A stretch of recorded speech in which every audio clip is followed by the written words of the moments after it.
itu lebih kecil ya dibandingkan laki-laki dewasa ya dengan usia yang sama, karena memang tubuh wanita itu umumnya mengandung lebih banyak jaringan lemak ya. Nah, kemudian ini pada neonatus ya, pada bayi biasanya TBW-nya itu lebih tinggi ya, yaitu berapa? Sekitar 70-80% dari total berat badan ya. Nah, biasanya total body water ini dia tersusun ya dari dua komponen utama, yaitu cairan apa saja, yaitu cairan intrasel dan juga ekstrasel. Ini ya. Jadi ini adalah gambarannya tadi ya, kalau semisalkan cairan tubuhnya itu adalah 60%, maka 40% adalah jaringan ya. Nah, nanti 60% cairan tubuh ini itu terbagi lagi ya.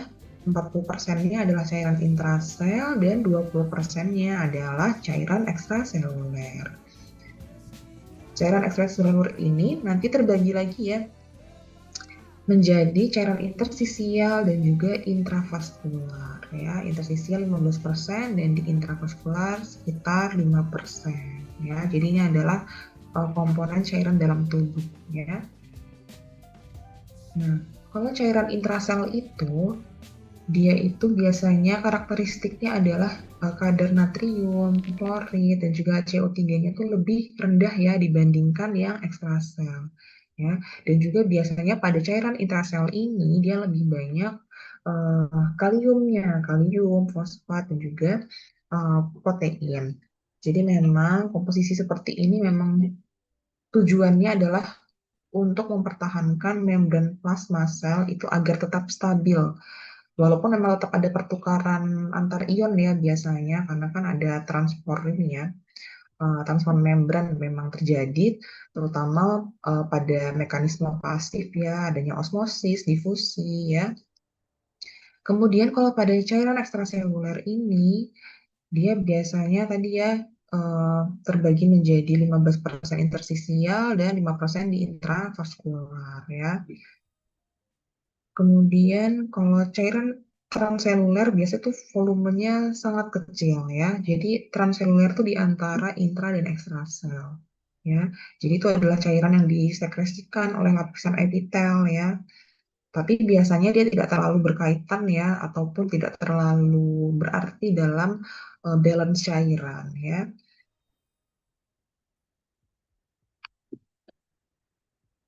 Nah, ini tadi kalau untuk contoh cairan transseluler itu ada cairan cerebrospinal di kelenjar limfa, kemudian cairan pada intraokular, gastrointestinal dan empedu, pleura, peritoneal, dan juga perikardial. Nah, ini adalah komposisi cairan tubuh ya. Eh, jadi kita memang harus memahami juga ya komposisi cairan tubuh dan kebutuhan air ataupun elektrolit ya untuk menjaga homeostasis tubuh dan juga nanti kita bisa menentukan terapi cairan yang tepat untuk pasien. Nah, ini adalah komposisi cairan tubuh ya terutama dalam plasma, interstisial dan intrasel. Nah, biasanya ini komposisinya ini kita terbagi menjadi dua ya, yang ionnya positif dan ionnya negatif ya, kation dan anion. Biasanya kalau untuk yang kation itu seperti natrium, kalium, kalsium, dan magnesium. Nah, ini adalah masing-masing ya angka atau besaran konsentrasi eh, masing-masing dari ini tadi apa namanya eh, elektrolit tadi ya, terutama yang berion positif. Nah, jadi totalnya ini sudah ada. Totalnya di plasma itu ada 161, kalau di cairan interstisial itu 152, kemudian di intrasel itu 209. Nah, kemudian yang anion juga, nah terbagi dari klorin, HCO3, dan protein. Nah, ada lain-lain juga ya, dan ini adalah gambarannya ya. Nah, biasanya ini ya, kalau misalkan dilihat dari komposisinya tadi, terlihat ya pada cairan inter intraseluler terutama ya. Di intraseluler bahwa di sini kelihatan ya ion yang paling kaya tuh atau elektrolit yang paling tinggi pada cairan intrasel itu adalah kalium ya. Kalium. kemudian juga tadi cairan ekstrasel ini juga terlihat ya. Sebenarnya kalau misalkan di sini deh untuk protein itu terutama tuh dia adanya di plasma ya. Kalau misalkan di area interstisial ataupun intrasel itu dia cukup sedikit ya protein. Jadi makanya di sini kurang dari 0,1. Jadi memang pada cairan interstisial protein itu jumlahnya memang sedikit ya. Nah, kemudian ini adalah kebutuhan air dan elektrolit juga pada bayi dan anak. Nah, kalau pada pediatri itu biasanya kita melihat kebutuhan cairan ataupun elektrolitnya berdasarkan dengan berat badannya. Nah, di sini sudah ada panduannya ya. Misalkan berat badan eh, sampai jadi maksimal 10 kilogram itu kita mengikuti kaidah yang ini ya. Jadi 100 mili per kilogram berat badan. Kemudian kalau rentang 11 sampai 20 kilogram mengikuti yang ini 1 liter tambah 50 mililiter per kilogram berat badan. Kemudian kalau lebih dari 20 kilogram, nah ini pakainya yang 1,5 liter ditambah dengan 20 mililiter per kilogram berat badan ya. Dan untuk kebutuhan kalium biasanya perhitungannya ini 25 mili ekivalen per kilogram berat badan per hari. Kalau untuk natriumnya 2 sampai 4 mili ekivalen per kilogram berat badan per hari ya. Itu pada pediatri. Kemudian kalau pada orang dewasa, nah ini kebutuhan cairannya biasanya sekitar 30 sampai 50 mililiter per kilogram berat badan ya.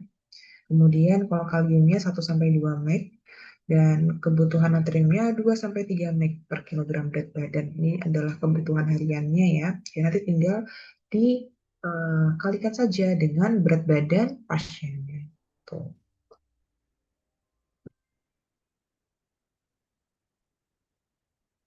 Nah, kemudian ini adalah faktor-faktor ya yang mempengaruhi kebutuhan cairan ya.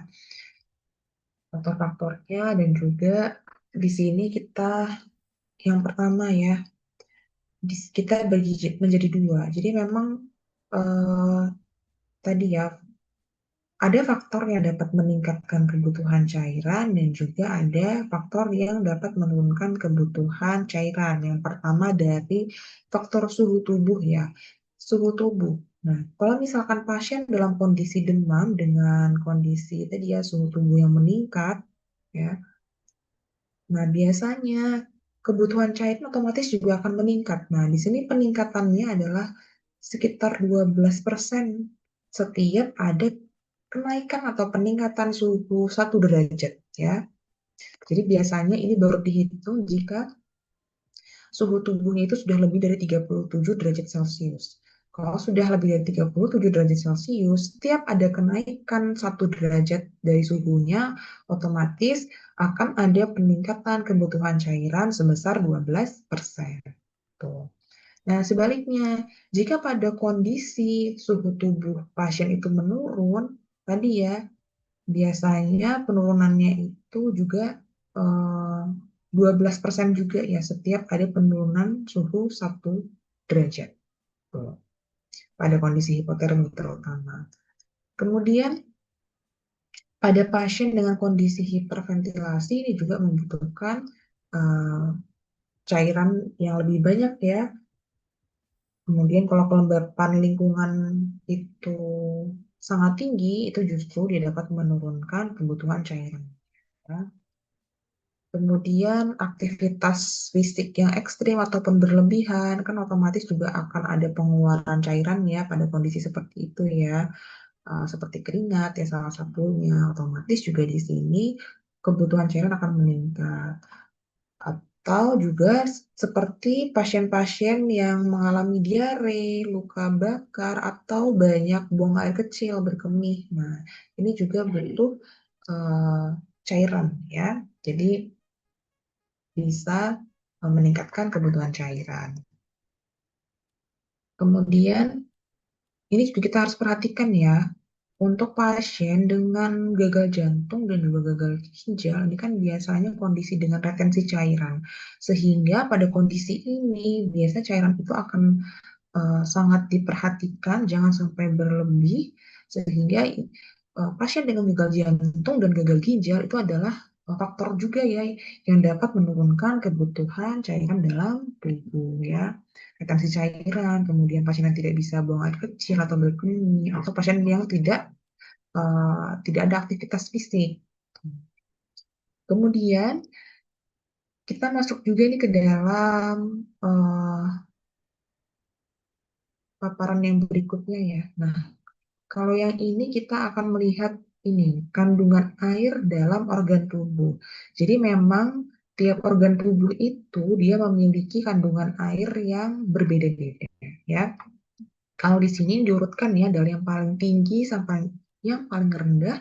Jadi persentase kandungan air tertinggi pada organ tubuh manusia yang pertama adalah otak sebesar 84% ya. Kemudian diikuti dengan ginjal, selanjutnya otot lurik, kulit, hati atau hepar, kemudian tulang ya. Tulang juga ada ya kandungan airnya dan juga lemak ya. Jadi tulang dan lemak ini memang tetap ada kandungan airnya tapi memang persentasenya sangat kecil. Nah, tadi kita sudah membahas terkait komposisi dari cairan tubuh dan juga persentasenya ya. Nah, kemudian biasanya jika terjadi perubahan cairan tubuh, terutama tadi ya perubahan cairan tubuh itu dapat terjadi karena adanya apa? Perubahan pada volumenya, konsentrasi dan juga komposisinya. Nah, adanya perubahan cairan tubuh ini juga akan berkaitan juga dengan fungsi-fungsi organnya, ya. Karena kan tadi kita lihat ya, dari beberapa organ tadi memang tetap ada kandungan ataupun komposisinya adalah air, gitu ya. Nah, yang pertama kita eh, bahas terkait perubahan volume, ya. Perubahan volume cairan tubuh ini bisa juga berupa defisit atau kekurangan volume ataupun kelebihan, ya. Kalau kekurangan atau defisit volume ini bisa disebabkan atau bisa terjadi karena beberapa hal ya. Bisa karena kondisi tadi ya, mungkin pasien dengan perdarahan atau pasien yang mengalami dehidrasi ataupun luka bakar. Ya. Nah, biasanya pada kondisi akut memang kehilangan cairan itu dia dapat menimbulkan gangguannya pada SSP ya, susunan syaraf pusat dan juga jantung ya. Biasanya pada defisit volume itu paling sering atau paling umum disebabkan karena adanya kondisi dehidrasi, gitu ya. Nah, itu tadi adalah defisit volume. Kalau perubahan volumenya ini dikarenakan kelebihan volume, nah biasanya kelebihan volume cairan ekstrasel. Nah, ini biasanya disebabkan adanya iatrogenik ya, ini nanti bisa ada pemberian cairan intravena ya, misalkan ada pemberian NaCl ya, kemudian ataupun glukosa ya pada kelebihan cairan. Kemudian ada faktor sekunder seperti adanya gangguan pada renal atau ginjal ya. Kemudian gangguan pada hati atau sirosis ya, ataupun pada jantung ya, terutama pasien-pasien dengan congestive heart failure. Nah, ini adalah kategori dari dehidrasinya ya. Dan ini didasarkan pada yang pertama ini pada kadar natrium dalam darahnya, ya. Biasanya dehidrasi isonatremik itu biasanya dia paling sering terjadi ya, atau kejadiannya kurang lebih itu 80% ya.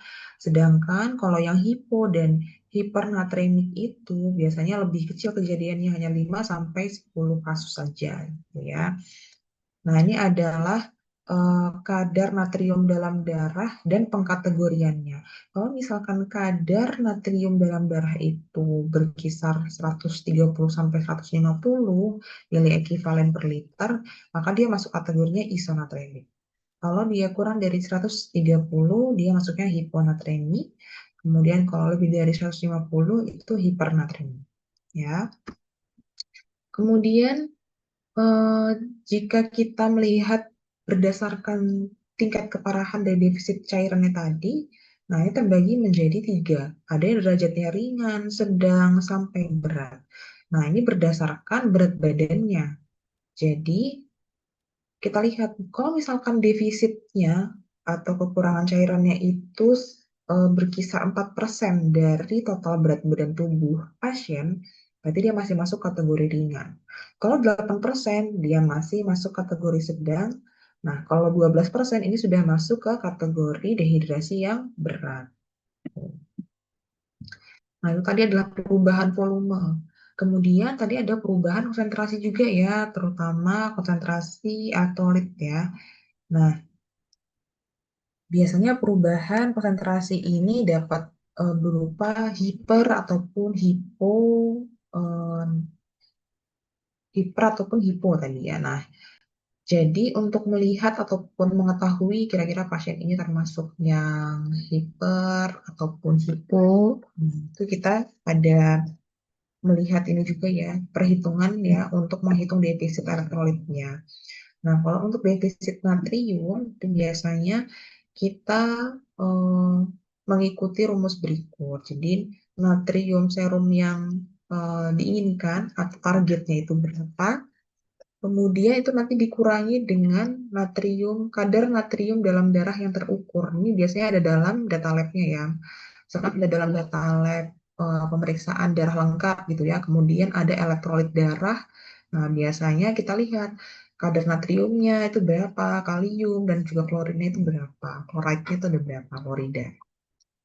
Ya, jadi kita lihat di sini nanti tinggal kita masukkan, kemudian nanti dikalikan dengan 0,6 sebagai ketetapannya dan juga dikalikan dengan berat badannya. Sama dengan yang kalium, nanti kalium serum yang targetnya berapa, kemudian dikurangi dengan hasil labnya, dikalikan dengan ketetapannya 0,25 dan dikalikan dengan berat badan.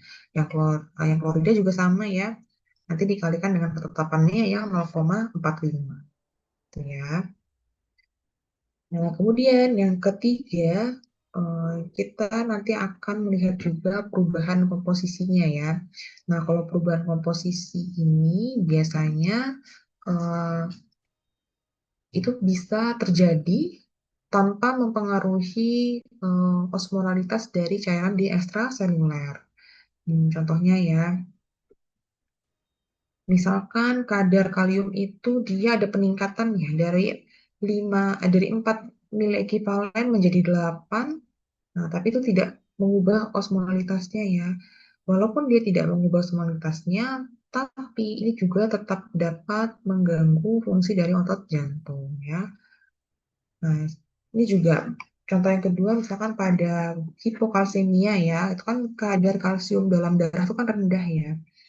Nah, biasanya jika turun kurang dari 8 mili ekivalen, biasanya sudah ada gejala secara klinis ya, tetapi memang secara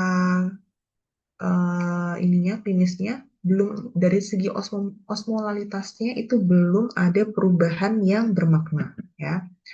Walaupun sudah ada terlihat uh, gangguan ataupun kelainan secara klinis gitu. Jadi tadi ya adanya perubahan komposisi itu akan mempengaruhi fungsi dari sel ataupun organ tertentu meskipun memang dari segi osmolalitas dari cairan ekstraselulernya itu tetap normal gitu ya. Nah, kemudian tadi ya kalau misalkan perubahan volume itu ya yang tadi karena ada defisit ataupun kelebihan dari cairan itu biasanya paling sering ya menjadi penyebab adanya gangguan hemodinamik dan juga kegawat daruratan ya. Kemudian kalau misalkan ada perubahan konsentrasi, ini biasanya tadi ya, intinya adalah kita akan perlu ada pemeriksaan data lab, terutama data lab ini tadi, kadar elektrolit dalam darah. Karena tadi untuk dasar kita menghitung defisit dari elektrolitnya.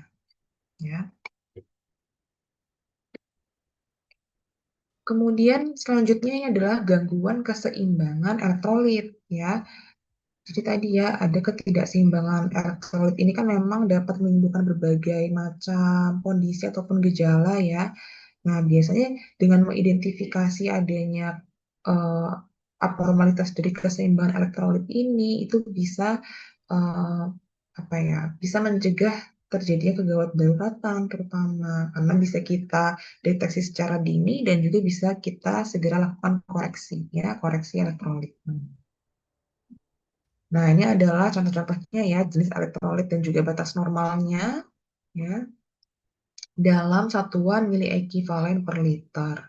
Misalkan ini natrium ya, jenis gangguannya kalau misalkan kelebihan adalah hipernatremia, kalau kekurangan adalah hiponatremia. Nah, ini biasanya eh, dari gejalanya juga akan berbeda. Kalau hipernatremia, biasanya ini dikatakan hipernatremia jika sudah lebih dari 150 mili ekivalen per liter ya. Karena kan sebetulnya di sini kalau kita lihat batasnya kan 136 sampai 142. Biasanya kalau masih 143, 144 yang tidak jauh dari 142 ini masih masih bisa dikompensasi lah ya dengan kondisi pasien ataupun asupan dari luar. Tapi biasanya kalau udah lebih dari 150 ini sudah kita kategorikan hipernatremia. Nah, biasanya gejalanya seperti apa? Pasien biasanya merasa haus, kemudian kulitnya cenderung kering ataupun berkerut ya. Kemudian bisa terjadi penurunan tekanan dan juga volume darah ya. Nah, ini biasanya dikarenakan dehidrasi ataupun kehilangan cairan hipotonis. Kemudian pada kondisi hiponatremia ini biasanya ditandai ataupun terlihat dari data labnya kurang dari 130. Nah, biasanya kalau pada hiponatremia atau kadar natrium dalam darahnya itu rendah, pasien bisa mengalami gangguan fungsi dari sistem syaraf pusat ya, seperti kebingungan, halusinasi, bisa sampai kejang ataupun koma ya. Jadi pada beberapa kasus ini juga ada yang sampai menyebabkan kematian ya. Nah, kalau penyebab hiponatremia itu biasanya ini ya karena ada penggunaan infus ataupun ingesti eh, cairan hipotonis dalam jumlah yang besar gitu ya. Kemudian kalium. Nah, kalau kalium ini adalah batasnya ya. Kalau kelebihan berarti dia kategorinya adalah di angka lebih dari 8 ya mili ekuivalen per liter itu masuk hiperkalemia ya. Kalau hiperkalemia biasanya gejalanya itu adalah aritmia jantung ya. Nah, ini biasanya eh, hiperkalemia bisa terjadi pada pasien dengan gagal ginjal atau pasien yang menggunakan diuretik ya. Kalau hiperkalemia berarti di sini diuretiknya adalah diuretik yang hemat kalium ya karena tadi kaliumnya dia akan eh, banyak kandungan kalium ataupun retensi kalium di sana sehingga terjadi penumpukan kalium dalam darah ya hiperkalemia. Kemudian pada kondisi hipokalemia ini ditandai dengan data labnya biasanya kurang dari 2 mil ekivalen per liter ya. Nah, gejalanya itu seperti kelemahan ataupun paralisis otot ya. Nah, ini bisa dikarenakan diet rendah kalium, adanya hipersekresi aldosteron ya, ataupun menggunakan diuretik ya. Jadi tadi diuretik ada dua ya, diuretik yang menyebabkan hiperkalemia berarti dia hemat kalium. Kalau diuretik yang dapat menyebabkan hipokalemia adalah diuretik yang dia boros kalium ya. Jadi banyak dikeluarkan itu kaliumnya sehingga bisa menyebabkan hipokalemia. Kemudian yang kalsium. Nah, kalsium kalau kelebihan itu sebutannya adalah hiperkalsemia ya. Hiperkalsemia itu bisa lebih dari 11 mili ekuivalen per liter. Biasanya gejalanya apa ya? Gejalanya ini bisa nyeri otot, aritmia, terbentuknya batu ginjal ya. Kemudian adanya kalsifikasi pada jaringan lunak ya. Ya. Kemudian kalau hiperkalsemia ini bisa disebabkan karena suatu penyakit ya seperti hiperparatiroid ya, di mana kondisi tadi kelenjar paratiroid itu sangat apa namanya sangat aktif ya kemudian pada pasien dengan kanker dan juga toksisitas vitamin D, ataupun pasien yang dia menggunakan suplemen kalsium dalam dosis tinggi. Nanti dia punya efek juga ya meningkatkan kalium dalam darahnya ya. Makanya tetap harus dipantau ya. Kemudian ini, kalau hipokalsemia ini biasanya lebih kurang dari 4 mili ekivalen per liter. Gejalanya seperti spasme otot ya, kejang, kram usus, kemudian denyut jantungnya lemah ataupun terjadi aritmia ya. Kemudian ada gejala seperti osteoporosis itu juga bisa ya, karena kan memang ya kalsium itu berkaitan juga ya dengan kepadatan tulang. Nah, biasanya memang di sini pemantauan elektrolit itu memang harus dipantau ya secara berkala ya. Jadi untuk mendeteksi terkait keseimbangannya ya. Jadi jika memang terdeteksi ada ketidakseimbangan bisa segera dikoreksi gitu ya. Nah, biasanya tadi ya pada kondisi-kondisi seperti ini hiper ataupun hipo ini gejala-gejalanya itu bisa ber, bervariasi ya. Jadi ada yang ringan sampai berat ya, tergantung dengan derajat dari keparahannya dan juga kecepatan perubahan elektrolit dalam tubuhnya, ya. Nah, biasanya tadi ya, jika kondisi seperti ini, biasanya penanganannya adalah koreksi eh, kadar elektrolit ya. Nah, tapi dalam melakukan koreksi untuk eh, menormalkan kembali kadar elektrolit dalam tubuh, biasanya kita harus caranya itu bertahap gitu ya, agar tidak terjadi komplikasi ya. Nah, biasanya ini kita akan lanjut ke yang kedua adalah terapi cairannya. Nah, biasanya kalau terapi cairan ini dia ada dua. Ada resusitasi cairan, ada juga terapi rumatan ya. Yang tujuannya memang sama-sama mengembalikan ataupun mempertahankan ya volume cairan tubuh ya. Kemudian juga dapat memperbaiki perfusi jaringan dan juga menjaga keseimbangan cairan, terutama nutrisi yang dibutuhkan oleh tubuh ya. Nah, tadi ya, kalau untuk resusitasi cairan ini biasanya lebih ditujukan untuk mengatasi kehilangan cairan tubuh secara akut ya. Jadi tujuannya adalah untuk mengkoreksi ataupun mengekspansi secara cepat ya dari cairan intravaskuler, kemudian nanti dia akan otomatis dia akan memperbaiki perfusi dari jaringan. Nah, biasanya kalau resusitasi cairan itu bisa menggunakan kristaloid maupun koloid. Karena terapi rumatan ini tujuannya adalah untuk memelihara keseimbangan cairan tubuh ya dan juga menjaga kebutuhan nutrisi. Nah, ini biasanya penggunaan cairannya adalah cairan elektrolit dan juga nutrisi. Ya, kalau kristaloid tadi ya, pada resusitasi cairan itu biasa contohnya adalah NaCl yang 0,9% dan Rl. Kalau yang koloid ini biasanya yang mengandung molekul yang besar ya, contohnya albumin, dextran, gelatin ya. Kalau untuk terapi rumatan ini biasanya tadi ya yang ada kandungan elektrolitnya natrium, kalium, klorida, kemudian karbonat. Kemudian kalau yang nutrisi otomatis di sini tujuannya adalah untuk memenuhi kebutuhan nutrisi pasien ya, kebutuhan energinya dan juga memenuhi kebutuhan gizi hariannya ya pada kondisi tertentu untuk mendukung apa fungsi tubuhnya. Contohnya adalah tadi ya cairan dextrose, kemudian yang mengandung asam amino ataupun lipid ya.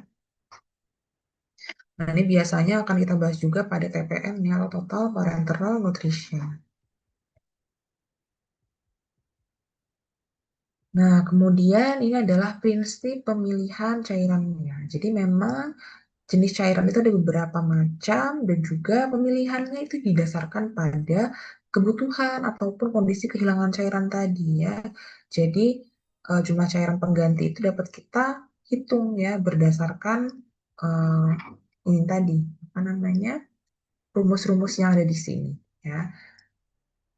Nih ada yang pertama ini tadi ya. Oh, kalau untuk secara prinsip tadi ya kita biasanya akan melihat jumlah cairan yang dibutuhkan ya untuk dalam satu hari atau dalam 24 jam gitu ya. Kemudian nanti kita lihat jumlah kekurangan cairannya itu seberapa. Kemudian jumlah cairan pengganti ya yang digunakan ataupun yang dibutuhkan untuk mengkoreksi itu berapa. Nanti kan kita hitung gitu ya. Nah, ini yang pertama ada yang refraktometer. Nah, ini biasanya eh, cukup cepat, namun pada kondisi pasien dengan kekurangan kadar proteinnya dalam darah ini kurang akurat ya. Nah, ini adalah perhitungan defisit cairannya ya. Jadi dari bobot jenis plasmanya nanti dikurang 1,025 dikalikan dengan berat badan dan dikalikan dengan 0,4 ya.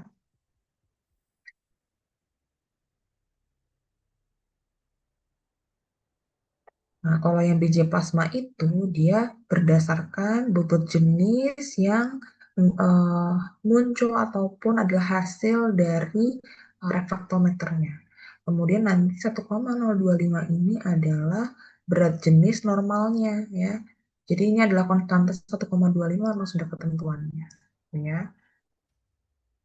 Nah, kalau konstanta 4 ya dari yang 0,4 ini biasanya memang ini ketetapan secara klinisnya gitu ya. Jadi nanti tinggal dihitung saja. Ini misalkan pasien berat badan 60 kilogram diukur eh, biji plasmanya, kemudian nanti eh, tinggal misalkan dari hasil refraktometer dihasilkan 1,028 ya, tinggal dikurangi dan juga dikalikan nanti akan eh, muncul hasilnya ya berapa defisit cairannya. Nah, kemudian yang kedua ini ada berdasarkan nilai serum natrium ya. Jadi berdasarkan kadar natrium dalam darahnya. Nah, cara menghitungnya adalah total body water. Nah, ini nanti total body water didapatkan dari perhitungan di bawah ini ya. Jadi ini nanti tinggal melihat kategorinya. Misalkan pasiennya laki-laki dewasa, berarti dia pakai ketentuannya 0,6 ya, dikalikan dengan berat badannya. Kalau pada wanita dewasa itu 0,5, kemudian pada anak-anak itu 0,7 ya.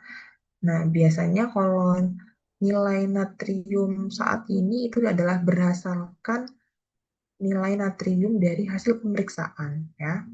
Jadi tadi total body water dikalikan dengan 1 dikurangi kadar natrium targetnya ya. Biasanya itu batas aman 140 ya. Kemudian nanti dibagi dengan kadar natrium berdasarkan data labnya. Tuh. Tapi memang di sini untuk penurunan natriumnya emang harus betul-betul dipantau karena memang jika terjadi penurunan natrium itu secara cepat ya, biasanya lebih dari 10 mili ekuivalen per liter dalam 24 jam itu bisa menyebabkan risiko adanya pembekakan pada cerebral ya, jadi adanya edema cerebri. Tuh. Jadi memang harus bertahap ya untuk mengkoreksi uh, kadar elektrolit di dalam darah. Kemudian ada juga yang berdasarkan nilai hematokritnya. Nah, kalau menghitung defisit plasma berdasarkan nilai hematokritnya, biasanya kita harus melihat EBV-nya dulu atau estimated blood volume. Nah, EBV ini adalah estimasi volume darah yang awal. Kita bisa mengikuti ketentuan ini ya. Kalau untuk EBV dewasa, yaitu 70 ml per kilogram berat badan. Kalau pada anak-anak 80. Kalau pada bayi bisa ya lebih besar ya, 85 sampai 90. Kemudian nanti dilihat, tinggal dikalikan dengan selisih dari hematokrit awal dan juga hematokrit yang terukur. Ya. Jadi hematokrit awal ini adalah nilai hematokrit yang normalnya atau kondisi yang seharusnya ya dalam tubuh itu berapa. Kemudian nanti dikurangi dengan nilai hematokrit dari pasiennya yang terukur berdasarkan data labnya. Nanti selisihnya ini akan dibagikan juga dengan hematokrit yang awal tadi ya. Kemudian dikalikan dengan EBV-nya. Ya, ini adalah contohnya ya pasien berat badan 60 kilogram kemudian dia mengalami dehidrasi ringan ya berdasarkan HCT awal itu 45% dan yang terukur 50% misalkan. Kemudian Nilai EBV-nya kita hitung dulu ya dari ketentuan tadi. Kalau dewasa 70 ml per kilogram berat badan ya dikalikan dengan berat badannya 60 kilogram dapatkan 4.200 ml ya. Jadi nanti tinggal dikalikan di sini ya. Selisihnya kemudian dibagikan dengan HCT awalnya, kemudian dikalikan. Nah, berarti di sini didapatkan ya diperoleh defisit plasmanya sebesar 466,2 ml.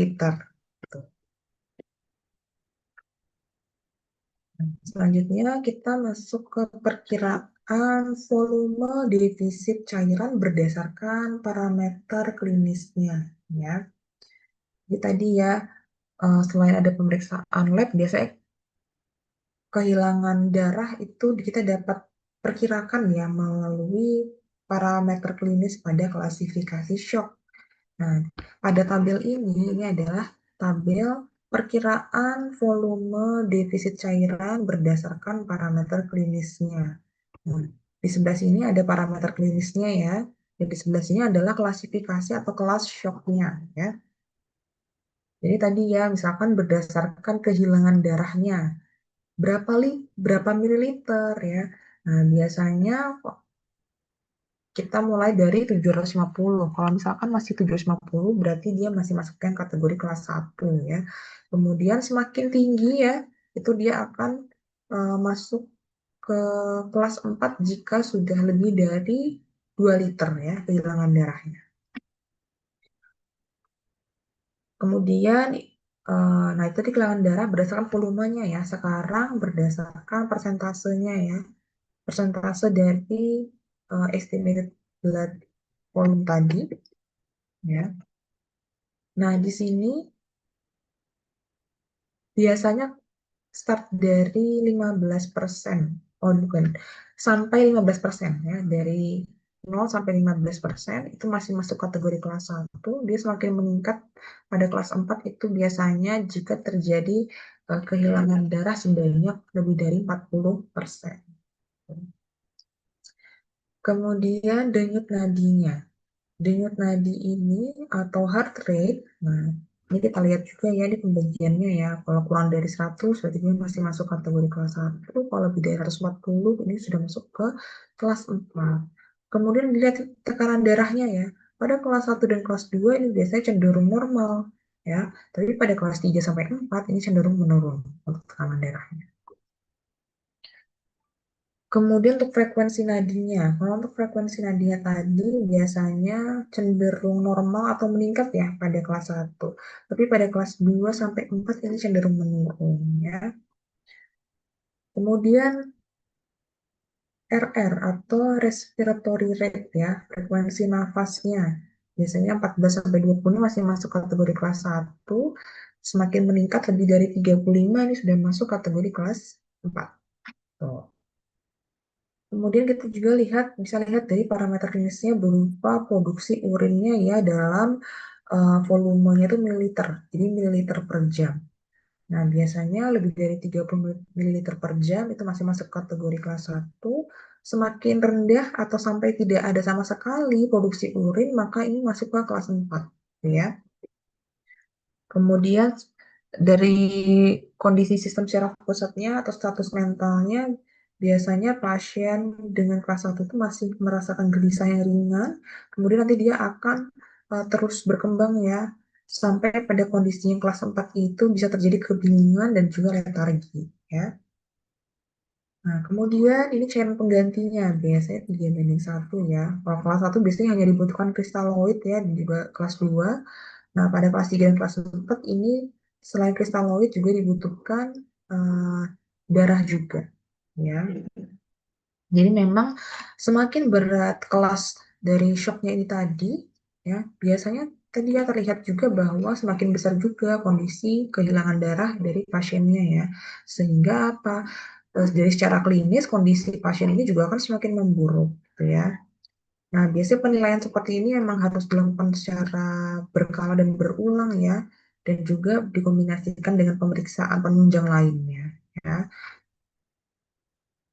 Nah, biasanya dengan penanganan yang cepat dan juga tepat ini bisa mencegah progresivitas shocknya tadi bisa berkembang ya. Jadi kita bisa mencegah progresivitas dari shocknya tadi dengan penanganan yang lebih cepat.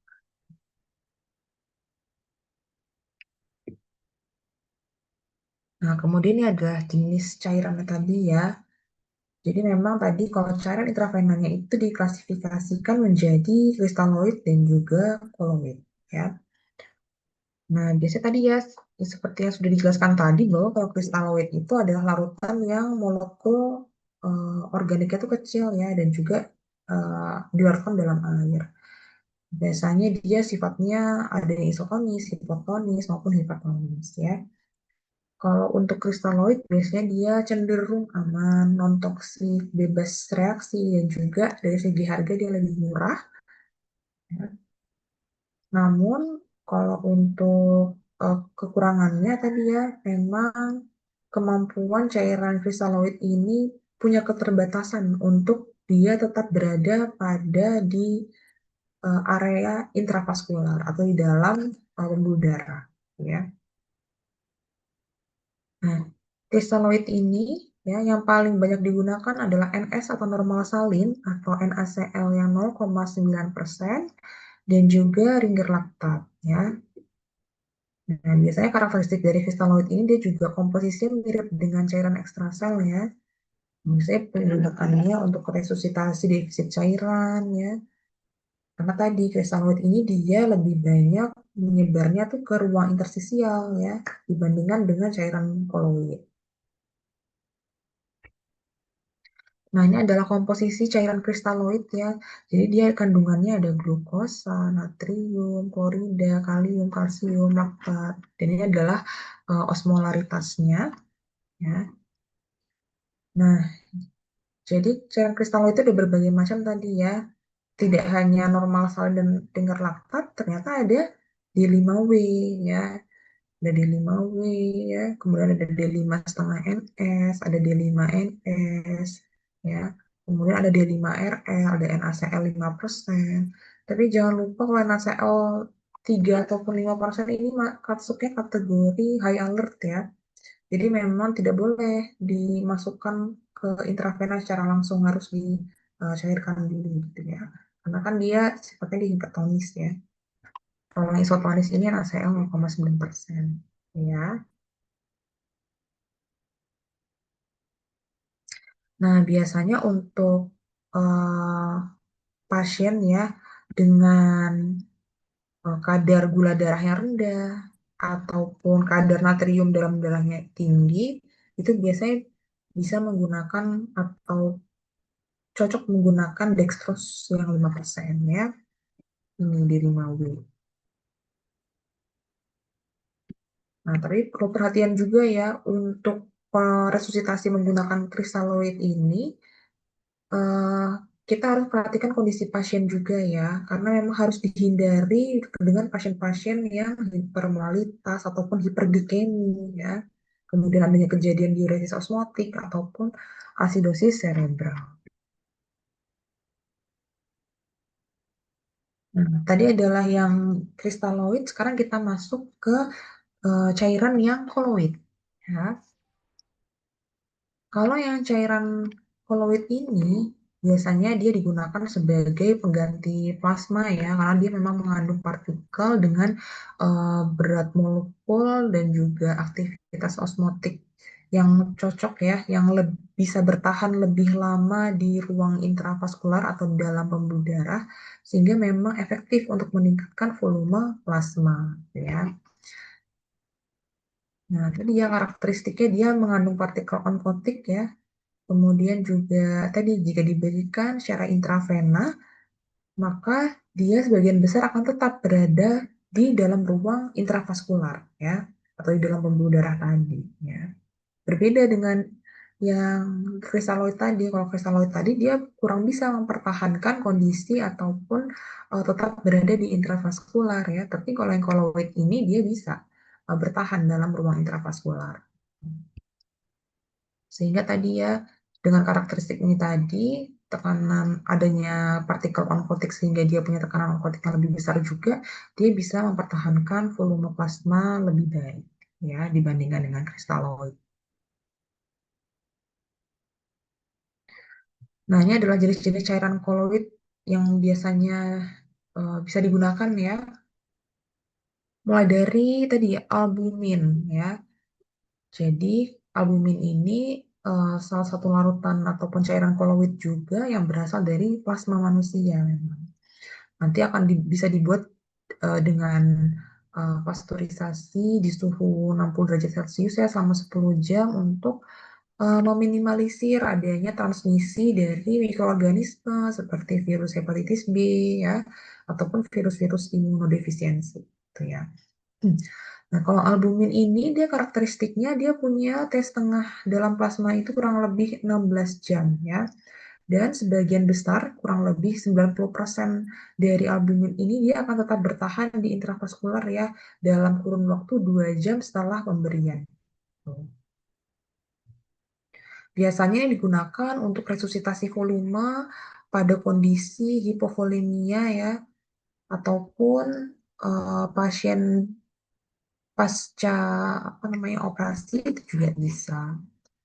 Kemudian tadi ya untuk catatan pentingnya nih di sini, dia memang albumin kan berasal dari plasma manusia ya, jadi memang cenderung aman, tapi tetap harus kita perhatikan bahwa pasien ada kemungkinan mengalami reaksi alergi ataupun risiko infeksi ya. Jadi memang tetap harus dipantau setelah penggunaannya. Kemudian ada dextran. Nah, kalau dextran ini dia termasuk koloid yang semi sintetik ya, berasal dari sukrosa, jadi dia menggunakan enzim dextran sukrase ya, yang itu adalah dari bakteri Leoconostoc ya. Nah, ini biasanya tersedia dextran 70. Kalau dextran 70 itu berarti dia punya bobot molekul 70.000 ya. Kalau 40 berarti dia BM-nya 40.000 ya. Biasanya kalau dextran 70 itu dia waktu paruh di intravaskular kurang lebih 6 jam ya. Nah, biasanya untuk mengatasi shock hipovolemik dan juga untuk mencegah tromboemboli atau pembentukan uh, trombus tadi ya, sumbatan karena trombus. Nah, biasanya pembatasannya ini ya maksimal itu adalah 1 liter ya atau 20 mililiter per kilogram berat badan dalam sehari ya. Atau konsentrasinya di sini dalam beratnya itu 1,5 gram per kilogram berat badan per hari. Karena jika lebih dari itu bisa terjadi risiko perdarahan gitu ya. Nah, biasanya kalau untuk yang dextran 40 itu 70%-nya dia akan diekskresikan melalui urin ya dalam kurun waktu 24 jam.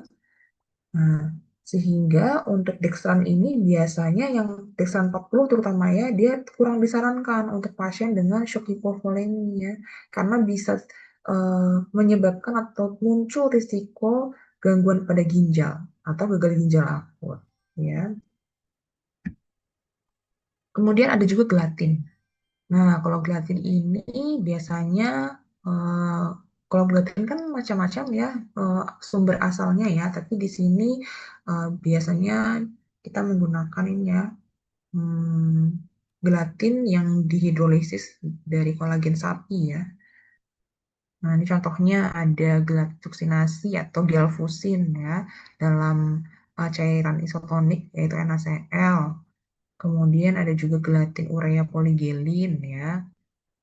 Kemudian ini juga ya, sebetulnya kalau untuk gelatin ini dia memang punya ada risiko terjadinya reaksi alergi ya, seperti kemerahan gitu ya, bisa sampai anafilaksis juga karena memang ada itu disebabkan karena adanya respon pelepasan histamin. Ya. Biasanya untuk ekskresi ataupun eliminasi gelatin itu bisa melalui ginjal ya, dengan catatan bahwa kondisi pasien itu memiliki diuresis yang baik ya. Nah, untuk gelatin itu memang tidak ada batasan batasan untuk dosis yang cukup ketat. tapi memang ada beberapa risiko dari dilusi yang harus diwaspadai, gitu ya. Kemudian ada HES atau hydroxyethyl starch. Nah, kalau ini adalah koloid sintetik ya, yang mirip glikogen. Biasanya dia waktu paruhnya dari intravaskular itu kurang lebih 17 hari ya. Kemudian biasanya indikasinya itu untuk terapi dan profilaksis pada kondisi hipovolemia ya. Kemudian pada kondisi shock hemorrhagic ataupun adanya luka bakar ya. Tapi perlu diperhatikan bahwa HES ini dia dikontraindikasikan untuk pasien dengan gangguan jantung atau pasien CHF ya, congestive heart failure ya, ataupun pasien dengan gagal ginjal di mana kreatininnya lebih dari 2 miligram per desiliter ya, ataupun pada pasien dengan gangguan koagulasi darah yang cukup berat ya. Nah, biasanya untuk HES ini dosis yang disarankan adalah 20 ml per kilogram berat badan untuk satu harinya. Nah, ini adalah secara umum ya bagaimana perbandingan cairan kristaloid dengan yang koloidnya ya, dan juga kelebihan dan kekurangannya masing-masing tadi. Tadi ya, kalau yang kristaloid dia secara umum lebih mudah ditemukan dan juga lebih murah ya. Kemudian dari komposisinya juga serupa dengan plasma, terutama untuk lingkar asetat dan lingkar laktat, bisa disimpan dalam suhu kamar atau suhu ruang yang terjaga, terutama. Kemudian dia juga bebas dari reaksi anafilaktik ya, dengan komplikasi yang minimal. Tapi tadi dia punya hal yang perlu kita perhatikan tadi ya, karena seperti ini, seperti pada kondisi edema itu dia bisa mengurangi ekspansibilitasnya ya. Kemudian oksigenasi dari jaringan itu bisa terganggu ya dengan bertambahnya jarak kapiler dan juga selnya. Kemudian biasanya untuk cairan kristaloid itu dia perlu volume yang lebih banyak ya, jadi 4 kali lipat lebih banyak. Nah, kalau yang koloid, nah ini kelebihannya adalah ekspansi volumenya lebih besar ya, durasinya lebih lama, terus oksigenasi ke jaringannya itu lebih baik ya. Kemudian adanya insidensi adanya ataupun menyebabkan kejadian edema pada paru ataupun sistemik itu dia lebih rendah ya. Tapi perlu diperhatikan koloid ini dia punya risiko terjadinya koagulopati, anafilaksis ya, terutama tadi ya pada albumin tadi. Karena albumin ini pada albumin ini bisa memperberat kondisi depresi miokard ya pada pasien yang mengalami shock.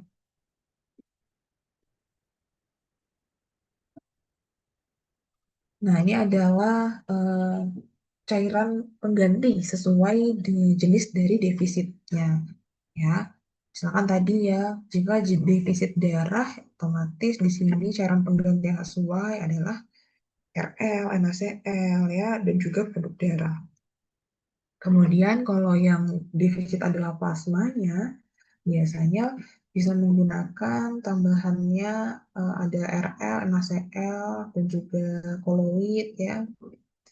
Kemudian ini ya, biasanya kalau ada kondisi patah tulang, ini biasanya menggunakan RL dan NaCl, ataupun pada nasogastrik ini menggunakan NaCl tambah dengan KCl 20 ml ekuivalen per liter. Kemudian kalau pasien dengan kondisi dia muntah ataupun tadi ya eh, memuntahkan cairan lambung tadi bagian atas, otomatis dia cairan penggantinya bisa menggunakan NaCl tadi ya. Namun perlu diperhatikan juga ya pada pasien dengan kondisi seperti ini kita harus pantau juga kadar kaliumnya secara teratur. Kemudian pada pasien dengan diare, nah, kalau pasien dengan diare ini, jadi kita bisa tambahkan juga ya NaCl ditambah dengan KCl, gitu ya. Jadi memang tadi ya, memang setelah kita menentukan cairan pengganti yang sesuai, perlu dipantau lagi ya dari segi kadar elektrolitnya, kemudian tanda-tanda vitalnya ya. Jadi perlu dipantau lagi. Keseimbangan atau balance cairannya itu juga ya. Nah, ini adalah manajemen untuk penggunaan terapi cairan ya, terutama pada kondisi kegawat daruratan ya. Jadi memang kalau kita tahu kegawat daruratan ini adalah kondisi yang perlu intervensi medis ya, jadi perlu penanganan medis secara segera. Karena jika terlambat ini bisa sampai mengancam jiwa tuh, atau dapat menyebabkan kecacatan permanen ya. Nah, di sini terapi cairan itu salah satu sebagai intervensi yang bisa kita berikan ya, sebagai salah satu intervensi utama ya untuk meningkatkan volume pada intravaskular sehingga apa? Kita bisa mengoptimalkan kondisi cardiac outputnya ya. Nah, secara konsepnya memang eh, kita bisa melakukan ataupun manajemen terapi cairan ini pada kegawat daruratan itu melalui 4 fase berikut ya, atau kita sebutnya adalah fase ROS-D ya, ROS/D. Jadi R yang pertama itu adalah rescue atau resusitasi awal. Tujuan utamanya pada resusitasi awal adalah kita untuk menyelamatkan kondisi pasien tadi ya. Jadi kita berpatokan pada target tekanan darahnya dengan uh, tekanan darah sistoliknya lebih dari 80 mm sah atau mean arterial pressure-nya atau MAP-nya itu lebih dari 55 ya. Itu pada pasien dengan usia dewasa biasa. Nah, kalau untuk pasien lansia atau dengan komorbiditas biasanya kita melihatnya dari MAP-nya lebih dari 65 ya, target MAP-nya. Nah, biasanya pada kondisi rescue ini kita tetap harus selalu pantau ya tanda-tanda vital dari pasien ya. Kemudian juga melihat ataupun mengevaluasi fungsi dari jantung ya bisa menggunakan EKG. Nah, selanjutnya optimization atau optimasi. Kalau optimasi ini tujuan utamanya adalah memastikan adanya eh, perfusi jaringan yang baik ya. Jadi Jadi perfusi jaringan itu adekuat. Nah, biasanya ini harus tercapai ya dalam kurun waktu maksimal 24 jam ya. Jadi targetnya adalah pasien ini terkontrol, stabil, tidak lagi dalam kondisi gawat darurat. Biasanya pada optimasi ini dilakukan terapi pemberian cairan tadi ya, terapi cairan, kemudian ada pemberian vasopresor, inotropik, dan juga vasodilator ya. Target MAP juga sama, lebih dari 65.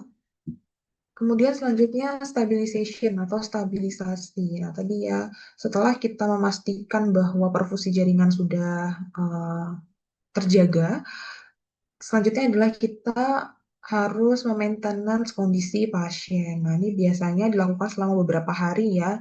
Bisa dengan pemantauan berat badan secara harian juga ya. Karena apa? Untuk berat badan ini kita pantau setiap hari untuk mendeteksi kira-kira apakah pasien ini ada risiko terjadi kelebihan cairan atau tidak gitu ya. Jadi kita juga memastikan ataupun mengecek juga balance cairannya ya. Pastikan bahwa targetnya pencapaian balance cairan itu adalah nol ya, atau negatif, karena itu secara interpretasinya itu memberikan outcome klinis yang baik ya. Jadi dalam cairan ini kita memastikan menghitung cairan, kira-kira cairan yang diterima pasien dengan yang dikeluarkan pasien, misalnya lewat urin itu seberapa ya. Jika netral atau nol ataupun bernilai negatif, maka itu sudah dapat dikatakan mencapai outcome klinis yang baik ya. Jadi pada kondisi stabilization ini, biasanya tadi ya kita melihat atau memantau berat badannya, beran cairannya, tanda-tanda vital juga tetap ya. Kemudian tadi diuresis juga perlu kita lihat itu untuk melihat balance cairan tadi, gitu ya, dan juga status organ. Kemudian yang keempat, evacuation de resuscitation ya. Pada kondisi ini tujuannya adalah pengeluaran cairan berlebih dalam tubuh ya. Biasanya pasien kondisi kritis itu kan memang eh, kecenderungannya dia tidak mampu membuang cairan secara spontan ya. Jadi jika memang ada kelebihan cairan, ini bagaimana caranya? Tujuannya adalah untuk mengeluarkan kelebihan tadi ya. Jadi biasanya pemberian ataupun pemberian apa namanya intervensi secara medisnya ini diberikan untuk memicu diuresisnya ya atau memicu ekskresi melalui urin gitu ya. Jadi pada kondisi ini juga perlu dipantau juga asupan cairan yang diterima oleh pasien ya. Karena dengan penambahan cairan yang tidak terkontrol, otomatis ini bisa menyebabkan kondisi pasien semakin memburuk. Jadi di sini tetap harus dipantau ya dari diuresis pasien, berat badan, kemudian elektrolit, fungsi ginjal, dan juga tanda-tanda vital. Jadi memang secara umum pada 4 fase ROSD ini, tanda-tanda vital termasuk yang penting ya untuk kita lakukan pemantauan ya.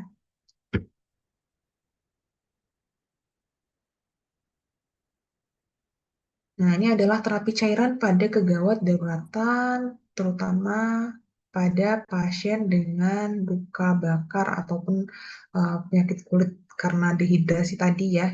Gitu ya. Karena tadi sebetulnya pasien dengan kondisi luka bakar itu kan tadi ya area permukaan kulitnya di situ terjadi kerusakan yang harusnya kulit itu bisa menjaga kelembapan ya. Nah, itu rusak sehingga bisa terjadi dehidrasi di sana. Nah, kalau pada penyakit lain itu seperti pada kondisi pasien yang mengalami nekrolisis epidermal toksik atau TEM ya sebutannya dalam bahasa Inggris atau pasien dengan SJS gitu ya. Biasanya ini kita akan melihat dulu ya ataupun memperkirakan defisit cairan. Nah, ini kita bisa menggunakan metode Pierce. Nah, ini terbagi menjadi 3 tingkatan ya. Tingkat pertama itu ringan, kemudian tingkat kedua sedang, sampai tingkat ketiga itu kategorinya adalah berat. Nah, biasanya adalah gejala-gejala klinisnya ya, dilihat dari turgor kulitnya ya, kemudian dari tanda-tanda vitalnya, apakah pasien ini mengalami takikardi, kemudian dilihat juga dari tekanan darahnya. Biasanya pada kondisi eh, derajat dehidrasi yang berat, itu pasien mengalami hipotensi atau tekanan darahnya itu rendah. Kemudian dari segi eh, pemeriksaan fisik, biasanya mata itu lebih cekung, lidahnya keriput, gitu ya. Nah, biasanya kalau pada bayi, pada ubun-ubun tuh terlihat lebih cekung, gitu ya. Karena kalau pada bayi terutama ya itu kan tengkorak kepala itu kan belum menutup secara sepenuhnya. Jadi masih ada area yang terbuka ya. Jadi masih ada area yang lembek gitu ya. Nah, biasanya terlihat dari situ. Kalau dari ubun-ubunnya itu dia terlihat cekung, nah itu ada bisa menunjukkan gejala dari dehidrasi yang berat. Nah, terlihat juga ya dari selain dari gejala klinisnya tadi, terlihat dari defisit cairan tadi ya. Kalau misalkan tingkat 1 tuh biasanya defisit cairannya sekitar 3-5% dari berat badan, kemudian kalau yang berat tuh lebih dari 10% dari berat badan. Ya. Nah, ini ada juga yang namanya rule of nines ya. Kalau rule of nines ini untuk melihat ataupun menghitung luas area tubuh yang mengalami luka bakar. Jadi adik-adik tahu ya kalau misalnya melihat catatan medis pasien dengan luka bakar, biasanya ada tertulis di diagnosisnya. Misalkan pasien dengan luka bakar, dia luka bakarnya berapa persen. Nah, persentasenya itu dilihat dari ini rule of nine ini. Jadi kita melihat atau seberapa luas area tubuh yang mengalami luka bakar. Nah, ini sudah ada gambarannya ya, misalkan pada kepala, pada bagian depan dan belakang itu 9%. Kemudian pada dada itu adalah 18% gitu ya. Jadi nanti tinggal ditambahkan aja. Misalkan kira-kira pasien ini yang mengalami area luka bakar itu yang mana saja. Oh, misalkan nih ya lengan kanan kiri gitu ya, dan juga dada. Oh, berarti tinggal ditambahkan 18 tambah 9 tambah 9. Oh, berarti sekian persen untuk pasien ini mengalami luka bakar sekian persen gitu. Jadi persentase itu menunjukkan luas area tubuh yang mengalami luka bakar.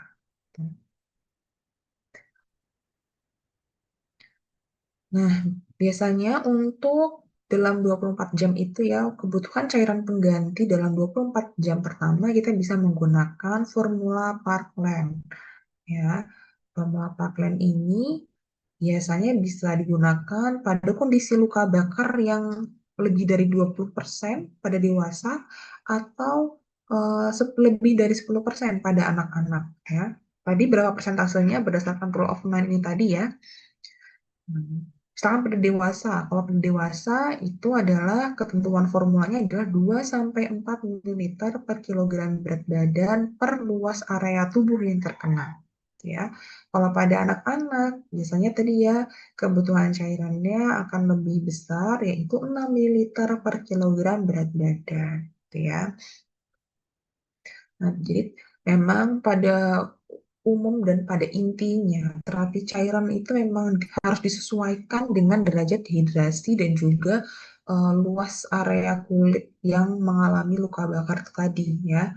Selanjutnya setelah pemberian cairan otomatis kita perlu wajib ya memantau tanda-tanda vitalnya, kemudian diuresisnya, kadar elektrolit itu juga ya.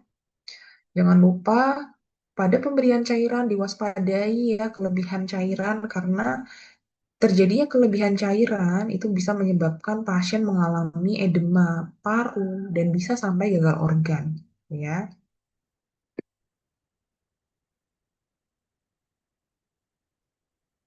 Nah, kemudian kalau ini adalah terapi cairan ya pada kegawat daruratan penyakit kulit yaitu ini bahasa Indonesianya NET atau necrolysis epidermal toxic. Kalau bahasa Inggris itu TEN ya. TEN atau toxic epidermal necrolysis ya. Jadi ini adalah salah satu penyakit kulit yang cukup berbahaya juga ya, cukup gawat darurat juga kategorinya, terutama dengan luas lebih dari 30% dari total area tubuh. Ya, seperti tadi TEN dan SJS ini bisa sampai menyebabkan komplikasi dan kematian ya. Jadi memang pada 24 jam pertama itu bisa menggunakan cairan intravena ya. Cairan intravena itu bisa berupa normal salin atau NaCl 0,9% ataupun RL ya. Kemudian untuk fosfat itu juga bisa diberikan ya secara bertahap untuk mengoreksi jika pasien mengalami hipofosfatemia ya. Kemudian jangan lupa untuk kecepatan dan juga kecepatan pemberian cairan dan jumlah cairan ini juga perlu dicatat ya untuk menyesuaikan kebutuhan pasien ya dengan kebutuhan cairannya dia secara per oral. Karena kan pasien dengan kondisi sadar kan juga tetap bisa mendapatkan asupan cairan secara oral ya. Jadi tetap harus kita pertimbangkan gitu ya. Berapa yang masuk secara intravena dan berapa yang masuk secara oral. Kemudian di sini ya bisa menggunakan human albumin tadi, dosis 1 ml per kilogram berat badan pada area tubuh yang terkena, dan juga NaCl-nya itu dengan konsentrasinya 0,7 ml per kilogram berat badan per persentase area tubuh yang terkena tadi. Nah, ini total kebutuhan cairan yang diberikan. Nanti setengah total kebutuhan diberikan pada 8 jam pertama, kemudian setengahnya lagi itu diberikan selama 16 jam yang kedua. Tuh. Ini contohnya ya, pasien dengan berat badan 70 kilogram dengan nekrolitisnya 40%, nanti dia mendapatkan molekul 2.800 ml. NaCl-nya 1.960 ml. Nanti ditambahkan ya 1.500 kalori dalam 1.500 ml cairan. Bisa melalui nasogastric nasogastric feeding, ya.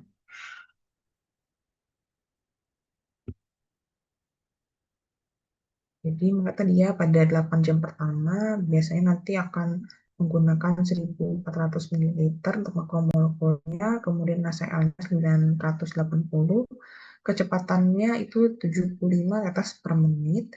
Kemudian pada 16 jam kedua itu dengan kecepatan yang lebih eh, rendah lagi ya, 38 tetes per menit.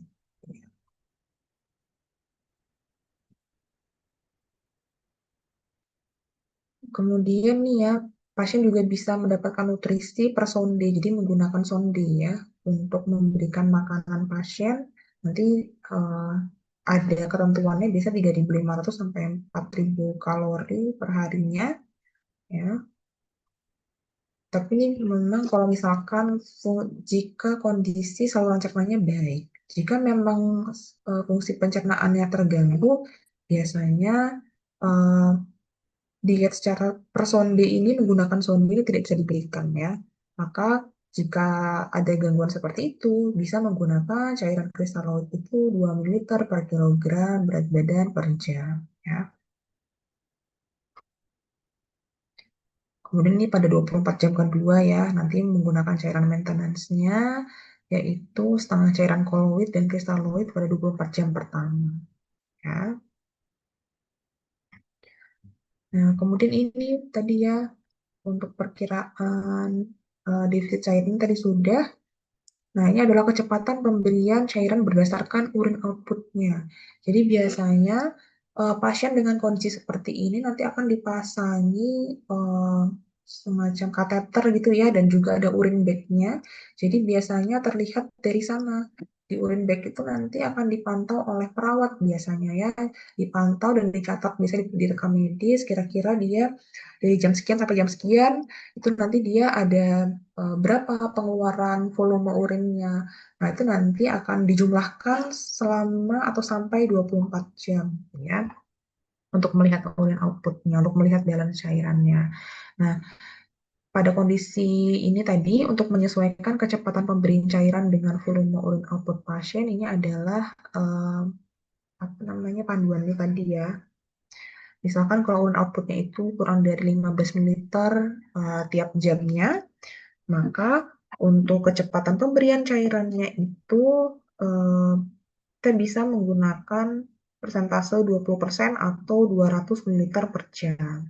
Kemudian jika memang hasil urin outputnya itu adalah 15 sampai 30 ml tiap jamnya, maka nanti kecepatannya bisa 10% ataupun pemberian cairan 10% atau dengan kecepatan 100 ml per jam. Gitu ya, nanti tinggal dibaca lebih lanjut di sini. Nah, tapi di sini ya, jika urin outputnya itu dalam 1 jam itu lebih dari 200 mili, maka ini bisa kita turunkan kecepatan pemberian cairannya 10% juga atau 100 ml per jam setiap 30 menit. Nah, pada kondisi ini juga perlu kita pantau ya gula darah sewaktu, hemoglobinnya, dan juga asam laktatnya.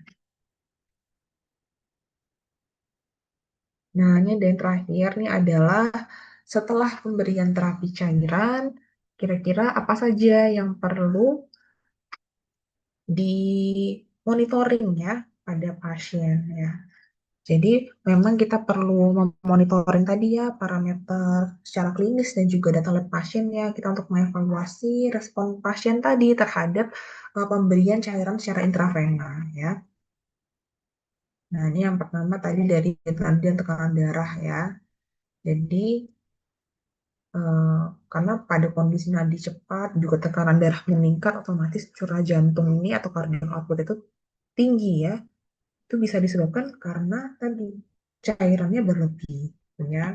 Kemudian kalau misalkan nadinya cepat dan tekanan darahnya rendah atau nadinya lemah, itu menunjukkan apa? Nah, itu adalah tanda-tanda adanya kolaps sirkulasi.